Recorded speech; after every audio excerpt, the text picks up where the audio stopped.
Kemudian oke, sudah mulai ham ya. Oke, Mbak Prima sudah berikan contoh. Sekarang coba Mbak Fitri ya. Mbak Fitri coba berikan contoh juga.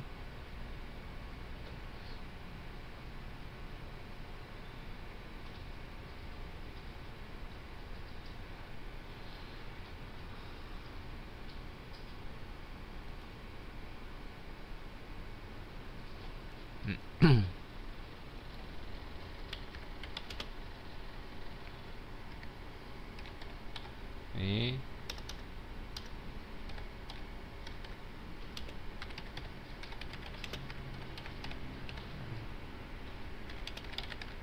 yang lainnya. Tadi Prima sudah memberikan contoh. Dia memberikan ibaratnya karena dia dekat dengan lingkungan pasar, maka kalau sesama pedagang itu akan lebih mudah berkomunikasi karena dia itu sudah sehari-hari berada di pasar ya, dan yang dibicarakannya itu sehari-hari sudah istilahnya sudah tidak asing lagi ya. Jadi kalau seandainya nanti orang pedagang yang di pasar itu berbicara dengan seorang istilahnya seorang yang berprofesi sebagai penyelam ya, itu kan sulit nanti untuk matchnya ya, karena orang yang di pasar itu yang dibicarakan masalah harga jual dan lain sebagainya. Kalau bicara dengan penyelam yang dibicarakan adalah bagaimana keindahan dalam laut, dalam air. Nah sekarang coba Fitri ya.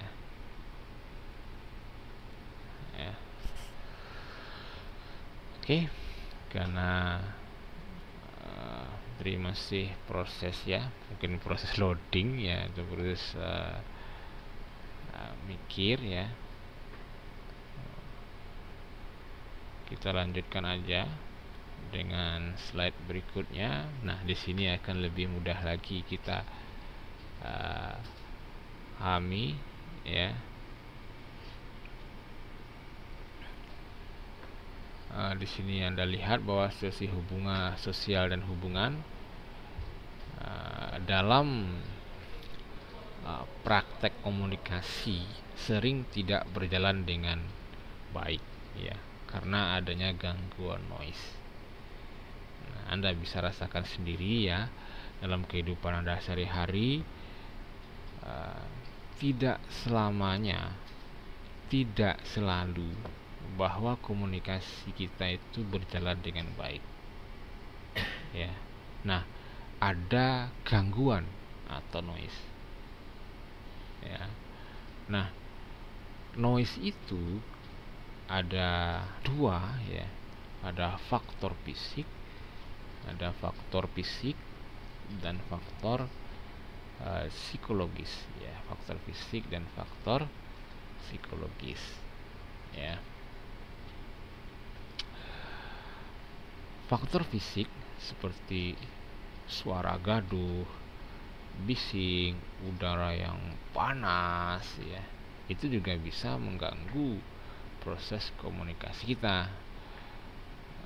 Misal ya, Anda sedang berkomunikasi, Anda A, ada si A, ada si B ya. Di tengah-tengah ini ada orang yang hiruk pikuknya bising sekali di sini kan. Ada suara mesin ya, mesin dari pesawat misalnya, atau mesin yang sangat keras sekali. Anda ngomong dengan si A dan si B, maka informasi yang Anda sampaikan kepada si B itu tidak akan jelas karena adanya noise atau gangguan ya. Anda mungkin pernah mengalami sendiri ya. dimana Anda mau komunikasi tapi di antara Anda itu ada suara gaduh gitu ya, itu maka apa yang Anda omongkan itu dengan yang diterima itu kadang-kadang tidak sesuai ya. Mungkin teman Anda yang B ini apa apa apa ya. Sedangkan Anda sudah ngomong keras gitu kan, dia masih apa-apa aja ya. Nah, itu dinamakan dengan noise ya. Nah, kemudian yang faktor yang kedua adalah psikologis ya. Noise itu kan ada faktor fisik dan faktor psikologis. Kalau faktor fisiknya suara gaduh, bising, suhu udara yang panas ya. Nah, kemudian faktor psikologis ya, rasa takut, grogi, atau emosi dan marah ya. Gampang saja ya untuk memberi contoh dari faktor psikologis ya. Ketika Anda akan berkomunikasi dengan seseorang ya, taruhlah Anda sebagai A, kemudian ada seseorang lagi dengan inisial B, tapi Anda akan berkomunikasi, Anda takut ya, belum apa sudah takut. Nah, nanti gini, nanti gitu, nanti gini, takut sekali ya. Maka komunikasi Anda tidak lancar. Mau ngomong aja Anda sulit ya. Ya, takut ya. Sangat takut sekali, nanti salah, nanti gini, nanti dihukum ya. Sehingga apa yang akan diomongkan nggak keluar ya. Itu yang rasa takut. Begitu juga dengan grogi ya. Grogi itu kadang-kadang suara kita itu gemeter ya. Apa yang harus diomongkan ini, nggak ngerti yang diomongkan karena sudah grogi duluan. Nah, lain lagi dengan emosi ya. Kalau dalam kondisi emosi marah itu yang kita omongkan itu udah tahu arah lagi ya. Nggak tahu arah lagi karena sudah emosi. Nah, ini yang dinamakan dengan noise ya, dengan noise atau gangguan ya. Jadi kan mudah diingat ya bahwa noise itu ada dua, yaitu faktor fisik kemudian faktor psikologis ya. Faktor fisik seperti suara gaduh, bising, suhu udara yang panas ya. Kemudian kalau faktor psikologis, rasa takut, grogi, atau emosi dan marah ya. Saya rasa cukup mudah lah Anda memahami noise dalam slide ini ya. Kalau kita gambarkan A, B juga ternyata ada noise juga, kemudian B ke A ada noise, kemudian A ke B lagi ada noise lagi, kemudian dan seterusnya ya. Ini adalah message yang ada noise-nya ya. Message yang ada noise-nya, sehingga pesan yang Anda terima tidak bersih ya. Ya, karena ada noise-nya di sini ya. Ada noise-nya di sini, ada noise-nya di sini, ada noise-nya di sini. Sehingga apa yang diinginkan si sumber ya kadang-kadang tidak sesuai dengan yang diterima oleh si B, karena tengah jalan ini ada noise-nya ya. Kemudian kita lanjutkan masih kegiatan belajar bersama berdasarkan partisipasi proses komunikasi dapat kita bagi menjadi dua jenis ya. Yang pertama ya, komunikasi satu arah, one way communications, di mana yang aktif adalah pihak sumber ya, sedangkan penerimanya pasif ya, sedangkan penerimanya pasif. Kemudian tanpa memberikan umpan balik atau tanggapan atau reaksi ya. Contohnya apa? Surat kabar, majalah, televisi ya, hanya satu arah aja ya, satu arah aja. Kita nggak bisa ngapa-ngapain ya, kita hanya sekedar kalau TV ya nonton ya, kalau majalah ya dibaca, surat kabar ya dibaca. Jadi komunikasinya hanya satu arah saja. Nah, yang kedua itulah komunikasi dua arah.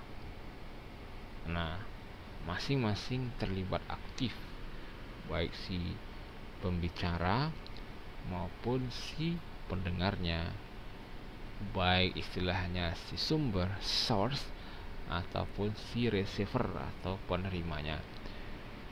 Kemudian adanya umpan balik. Contohnya percakapan Anda lewat telepon ya. Nah, itu komunikasi dua arah. Banyak lagi ya yang bisa Anda berikan contoh di mana terjadi komunikasi dua arah ya, adanya umpan balik daripada si penerima kepada si pengirim. Oke.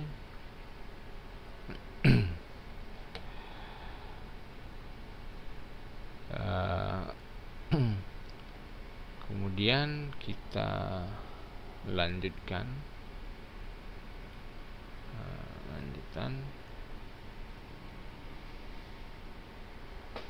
kegiatan belajar yang kedua ya. Kita belajar yang kedua, tingkatan proses komunikasi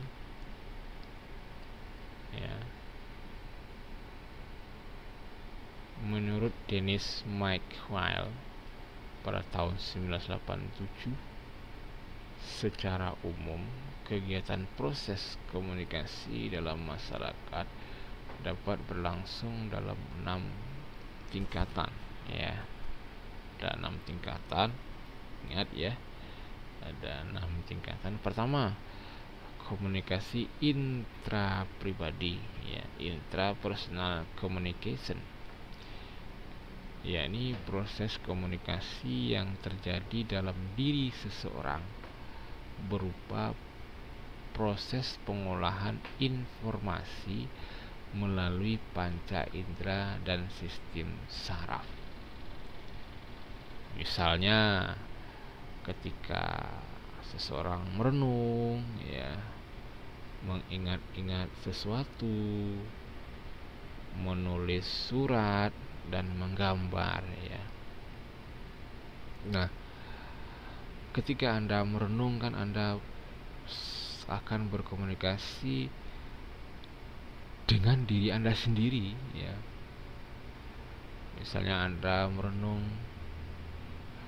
apa yang sudah Anda lakukan selama ini, seberapa banyak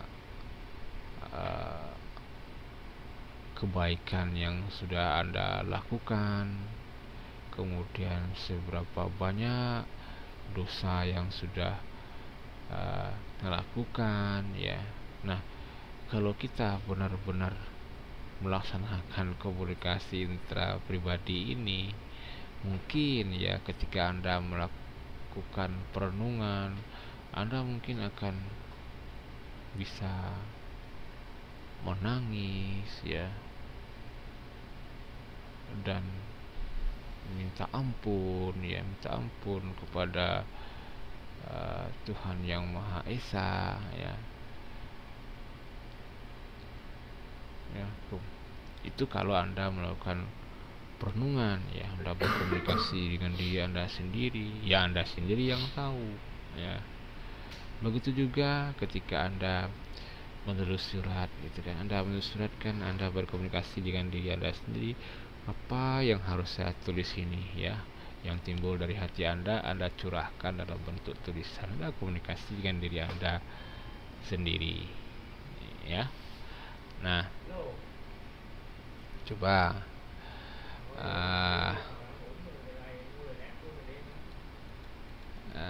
sekarang Mbak Gita. Nah, Mbak Gita ini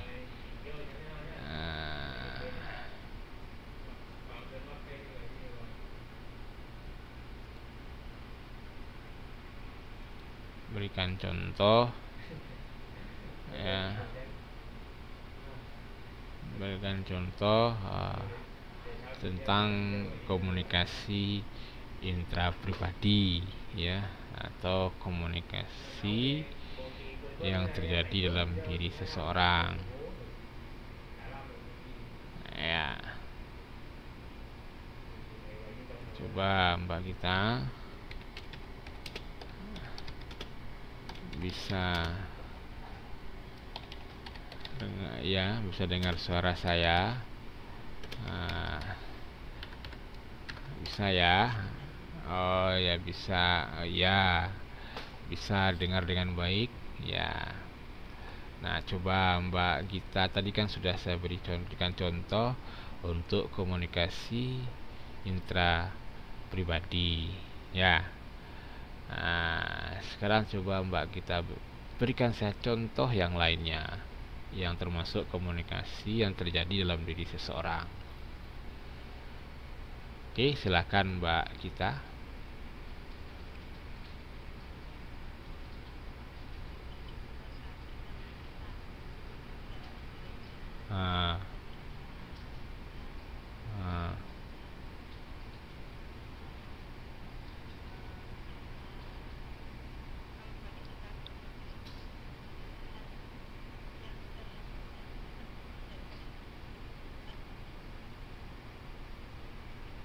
Oke, good, ya. Jawaban yang bagus, ya. Ini yang saya ingin tahu lagi, siapa nih, Mbak Grace. Nah, Mbak Grace ini, coba Mbak Grace ya.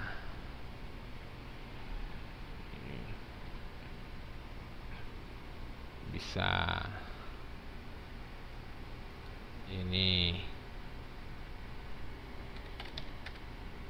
Mbak Grace bisa dengar suara saya.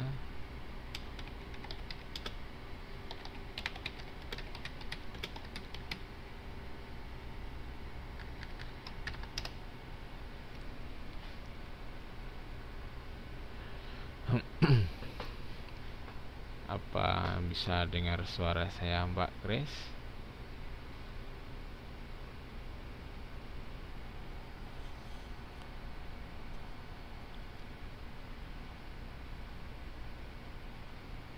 Oke, kita lanjutkan dulu, ya, karena Mbak Grace-nya belum bisa terkoneksi, ya. Ini Mbak Prima, apa sudah bisa dengar suara saya, Mbak Prima? Sudah bisa dengar suara saya?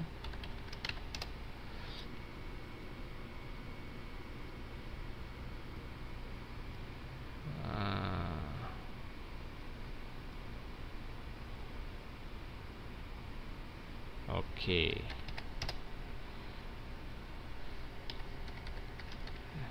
Silakan Mbak Grace.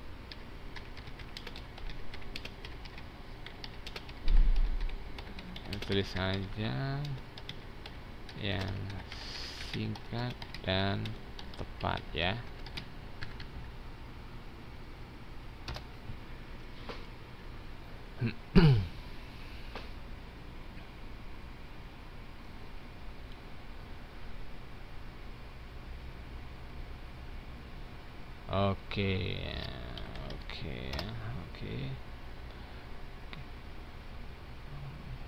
Oke, selanjutnya kita lanjutkan komunikasi antar pribadi, ya.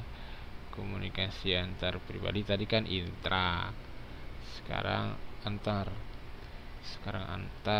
pribadi, yaitu kegiatan komunikasi yang dilakukan secara langsung antara seseorang dengan orang lain.